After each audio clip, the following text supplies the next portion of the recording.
안녕하세요. 저는 30대 여성입니다. 저는 3년 전에 결혼했고 제 남편과 오손도손 그리고 알콩달콩 잘 지내고 있었어요. 하지만 1년 전 제 남편은 불의의 교통사고를 당해 세상을 떠나게 되었습니다. 당시 저는 너무 슬펐어요. 저와 남편은 정말 너무 사랑하고 있었거든요.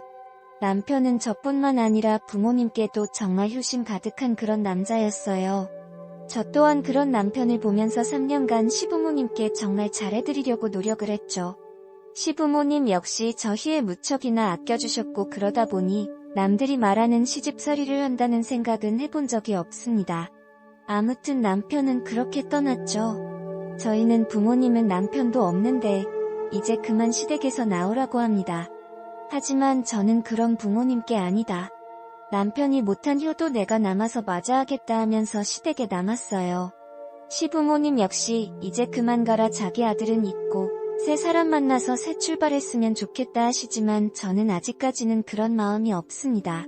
그렇게 시댁에서 남편 없이 6개월을 더 살게 되었어요. 하지만 지금은 고민이 조금 됩니다. 아니, 무조건 나가야겠다라는 생각을 가졌어요. 그 이유는 바로 아주버님 때문인데요. 저희 아주버님은 제 남편과는 다르게 소위 말하는 양이치의 기질이 다분합니다. 그러다 보니 부모님 말씀 전혀 들을 리가 없고 현재 30대 후반이시지만 아직까지 결혼하지 못했어요. 회사 역시 진득하니 다니지 못하고 여러 번 갈아치우는 듯합니다. 아무튼 저는 죽은 제 남편을 대신해서 시부모님뿐만 아니라 아주버님까지도 마치 제가 동생이 된 듯 챙겨드리고 있어요. 그런 아주버님은 저를 굉장히 편하다고 느꼈을까요? 아니면 제게 다른 감정을 느껴서였을까요? 6개월 전 그날 아주버님은 밖에서 술을 진탕 드시고 오신 날이었어요. 늦은 밤 시간이었기 때문에 저희 시부모님께서는 당연히 주무시고 계셨어요. 저 또한 마찬가지 제 방에서 잠을 자고 있었습니다. 그런데 누군가 제 다리를 만지는 느낌이 들었어요. 저는 너무 놀라 눈을 떴고 제 눈앞에는 술 취한 아주버님이 계셨어요. 아주버님에게 지금 뭐 하시는 거예요? 하면서 미쳐냈어요. 술을 과하게 드신 아주버님께서는 그렇게 침대 밑으로 떨어졌고 저는 거실로 뛰쳐나갔습니다. 그리고는 그냥 너무 놀랍고 그러나 아주버님이 너무 무서워서 잠을 이루지 못했어요. 다음에 새벽이 되어서 아주버님이 제 방에서 나왔고 재수, 저 왜 이 방에서 자고 있었죠? 그리고 재수 씨는 왜 여기 있어요? 라면서 아무것도 모르는 눈치였습니다. 저는 그런 아주버님에게 더 황당했어요. 새벽이다 보니 시부모님께서는 잠에서 깨지 않으셨어요. 그래서 저는 아주버님에게 사실대로 말해줬습니다.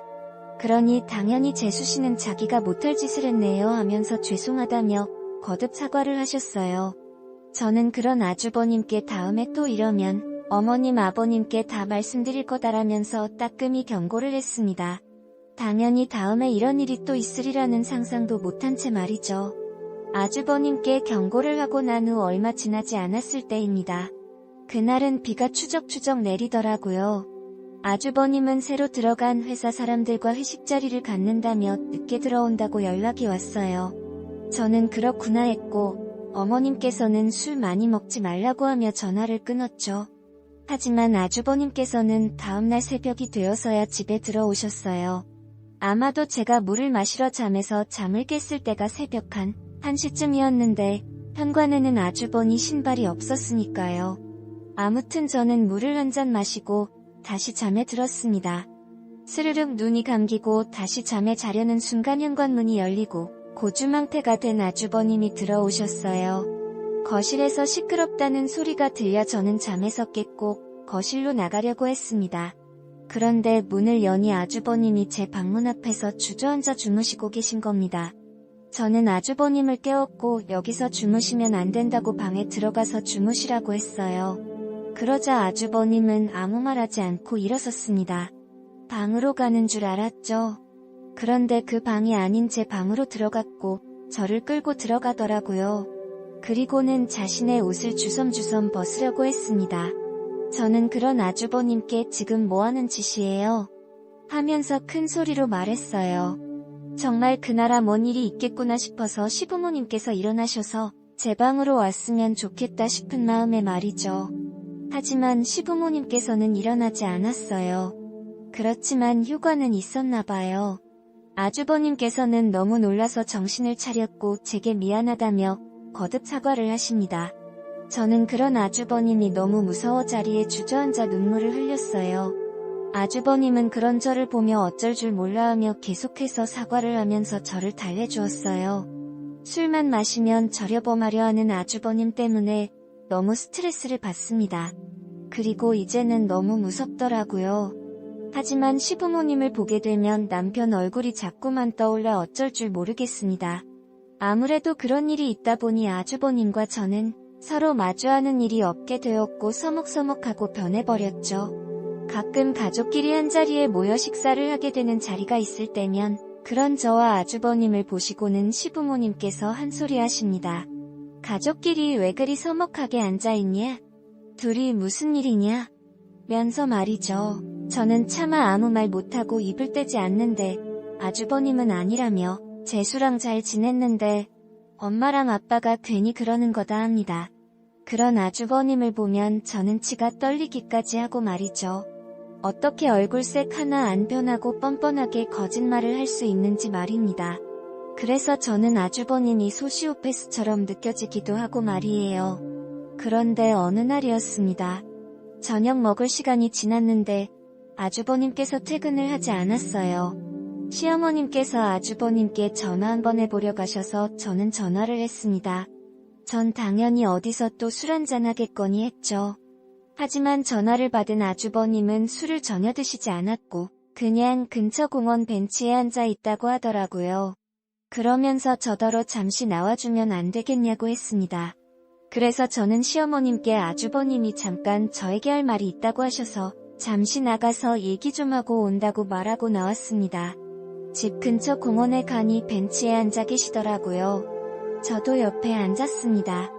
아주버님께서는 너무 미안하다고 사과를 하세요. 술만 먹으면 변환을 자신이 너무 화가 난다고, 그리고 재수씨에게 그런 몹쓸 짓을 한 것도 너무 화가 난다고 말입니다.